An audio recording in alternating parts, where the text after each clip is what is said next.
এক গ্রামে হরিদাস নামে এক লোকি চাষি থাকত। গ্রামের মানুষ তাকে লোকি কৃষক বলেই ডাকত, কারণ তার জমির সবচেয়ে বড় ফসল ছিল লাউ।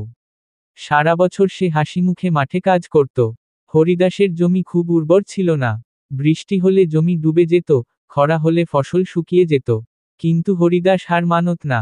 সকালে সূর্য ওঠার আগে সে জমিতে যেত, গাছের যত্ন নিত, লতার নিচে খুঁটি বসাতো, পানি দিত আর মাটির আগাছা পরিষ্কার করত।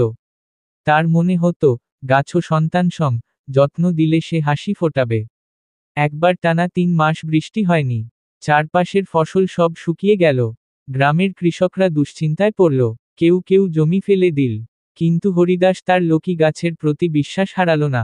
সে প্রতিদিন নদী থেকে হাঁড়ি ভরে পানি এনে গাছে ঢালত। গ্রামের লোকজন হাসাহাসি করল, বলল, হরিদাস, এত কষ্টে কি হবে? লাউ ফলবে না।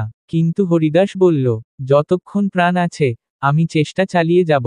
গাছকে বাঁচাতে পারলেই জীবন বাঁচবে। সময় গড়াল। আশ্চর্যের বিষয়, গ্রামের সব ক্ষেত শুকিয়ে গেলেও হরিদাসের জমি সবুজে ভরে উঠল। একদিন দেখা গেল, তার লতার নিচে ঝুলছে অজস্র সবুজ লাউ, বড় বড়, ভারী আর টাটকা। যেদিন হাট বসল, হরিদাস সেই লাউগুলো নিয়ে গেল